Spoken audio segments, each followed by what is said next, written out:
thank God, glory be, and all that stuff. Today's the day. I'm going to get out of this God-blessed boatyard. Bless their hearts. I'm ready to go. I don't think I'm ready to get back to sea because I've become quite accustomed to shoreside conveniences like power and Wi-Fi. But it's time to shift gears again, and here comes the big blue thing. What we're doing now is drinking tequila, but in addition to that, we're just going to pick the boat up just a scotch, you know, like an inch, no more than an inch, just sufficient to let the guys get the wooden blocks out from under the keel, which will enable me to paint using the last little dregs of bottom paint that I've saved. I'm going to throw that in here, mix it up, and then slap it on to things that don't move. Haze graying and underway.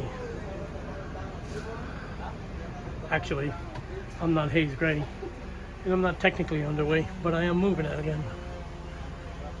Glory be. Just glad for that. The repair supervisor just shouted up at me to make sure that I have the hoses connected for the valve, because it was their scope to replace the valve, and they did a fine job, and they blanked off the hole, which was now down here. But I installed the hoses, but they didn't have a visual on that, so I told them, no, that's my responsibility. But it occurred to me that I hadn't opened the valve, and now it is. So I had left the valve shut this whole time. In fact, as a matter of fact, I have test run the engine twice since I've been in the boatyard, but in each case I've been using what I would call a temporary means of providing cooling water. And so I'm a little distracted, so I'm trying to multitask here. But you know, the cooling water was impossible because, of course, I was in the dry storage in the boatyard, and so that's not a complaint. But I rigged up a means by which I could get some temporary water, but it did not require me to open the seatcock valve. So I'm glad that guy asked, because I might have actually started the engine without the seatcock valve open, and I would have had a moment of panic when no water came out. So it's good. This actually came up a little suddenly. I've been waiting for about 7 days now to get launched, and I kind of fell into vacation mode. I wasn't doing much of anything. I was reading a lot, playing my guitar a lot, trying to learn the Travis picking, and so I've been doing stuff, but I've been exercising more and trying to nurse my injured toe, blah blah blah, but not really 100% in an operational mindset. I'll put it that way. And so now I would say I'm getting there. And I don't even know what dock we're going to yet, but first things first. Out to Bo and Brandy. Bo happened to be passing by and grabbed these video shots, and I do appreciate that a lot. Now, Bo and Brandy have their own channel, and they have like 60,000 subscribers. It's a successful channel, and they've been cruising the Caribbean for I think 7, maybe going on 8 years, and I've learned a lot of stuff from them, and I'm really impressed by their attitude. They seem to have the right mindset for doing this, so they're a great group. I'm glad to have met them here in Nanawana.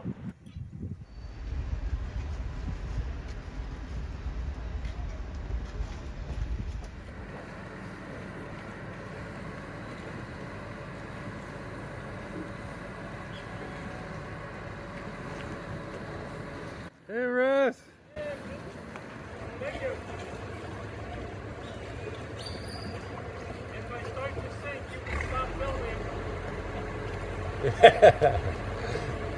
Did you put the plug in?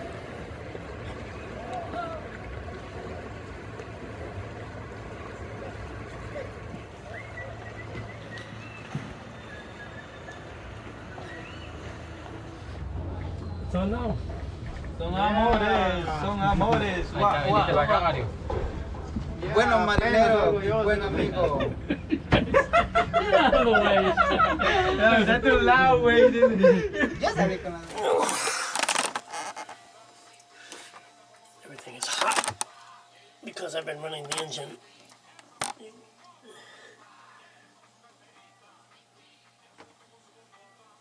It's about 2 drips a second.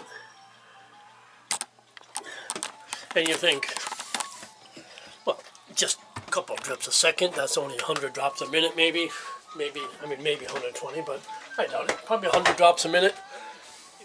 So a leak of about 100 drops a minute is not catastrophic, and it's not likely to get worse. It's not something that's probably going to blow out, because when we're talking about very, very low pressures, that's only about 2 feet below the water level, possibly 3, 2.5.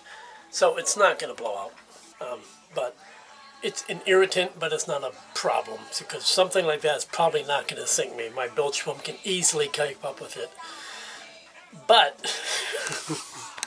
You see that crack? but what about this leak? Oh my God, this is what we noticed about 30 minutes after launching the boat. It didn't happen right away, honestly. Right at the water line.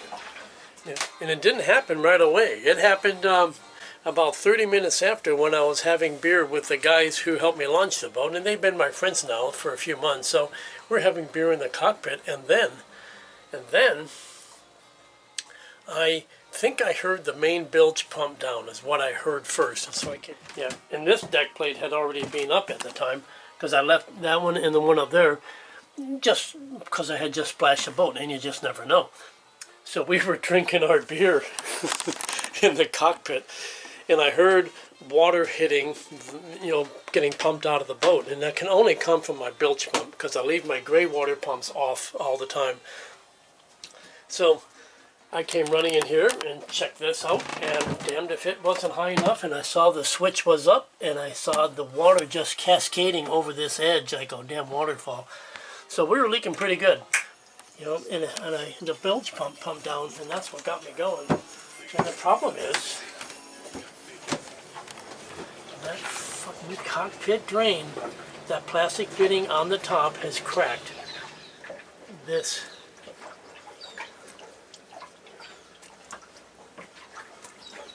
It is right at the water line. See, as the waves are coming and going, it's right at the water line.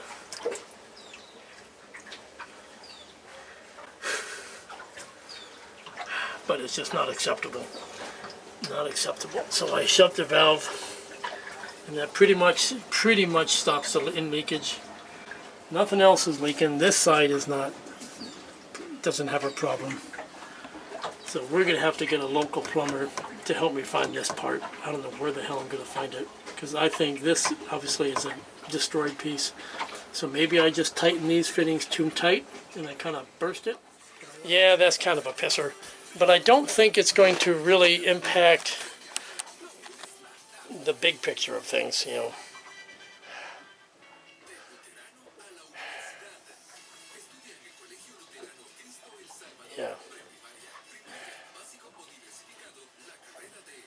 Gonna sit here, I'm just looking at this thing leaking, and I'm just kind of mulling through my head, because I want to get the engine instrumentation installed and run the engine, and that would all be better done if I stay in the water. And I am going to go ahead and start the engine real quick, just for the hell of it, because I can do that now that I have a water source. So the question is, could I sit here for the weekend with this condition? Probably no problem,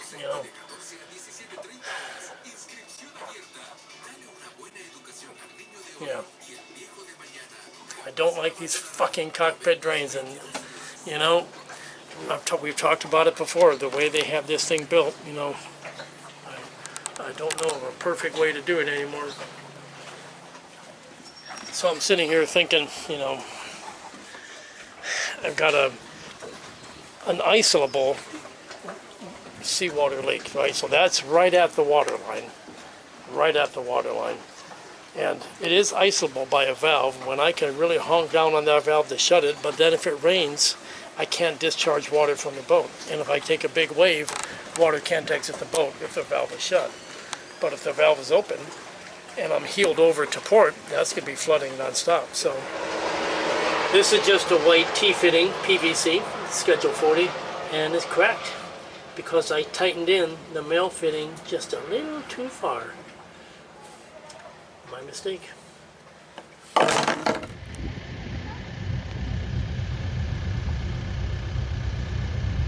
Okay, so the basic situation is that the leakage issue is done. Cockpit drains are back in service. They're not in a perfect condition because I don't have them crisscrossed right now, so that when I heal over, water will come back up these drains a little bit, which is really was my starting condition. But all the fittings are new and everything is in pretty good shape, so I think we're not going to flood from cockpit drains anytime soon.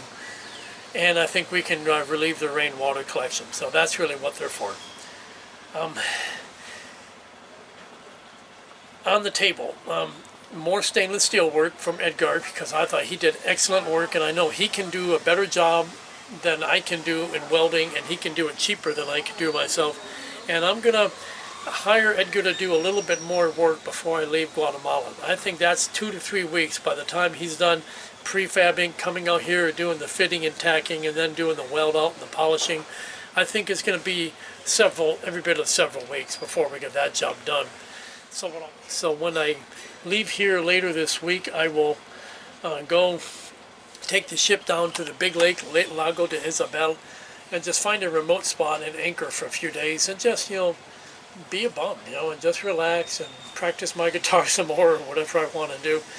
Then I'm going to come back into town and try to find a marina with a good shore access so that Edgar the welder can come back and Diesel guy can come back and they can just do their work and be done with it. And when those 2 jobs are done, then we are done, and we're ready to blow this town and get out of here pending weather, and that's really all it's about. I should point out that I returned to the country after my visa run on October 2nd, and I only have 90 days to before I have to leave the country or I begin to incur overstay charges. But and so I think that works out to January 1st or December 31st, or maybe it's January 2nd. I'll go look. I can do that math, but it really doesn't matter. The overstay penalty is quite small, and if you take a visa run, like if I flew to the U.S. and came back, by the time I had rental cars and hotels, I'm $1,000 down easy. So it's much, much, much cheaper to pay $2 a day for visa overstay penalties, which is what I'll do. So I do expect that certainly before the first, by the middle of January, I absolutely am going to be underway. That's behind schedule, but that's okay because a good winter weather pattern doesn't really get steady until January. That's when those cold fronts march like soldiers and come across the country every 4 to 5 days.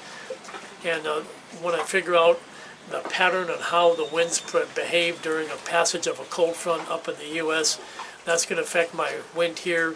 And it'll help me develop a strategy for getting out of here, which will be the focus of the next video. Getting down to Panama is easy once you get out east beyond the knee of Honduras.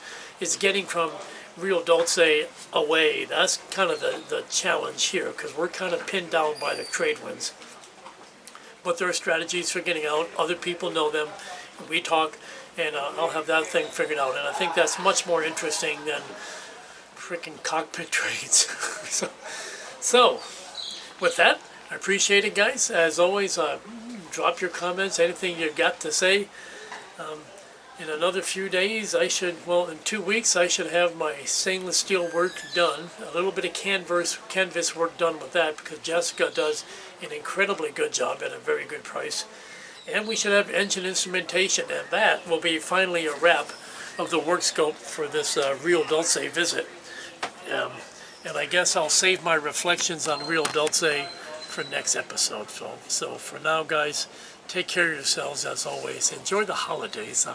I'm not sure that I'll get another video out before Christmas. So take care, everybody. All right, bye-bye.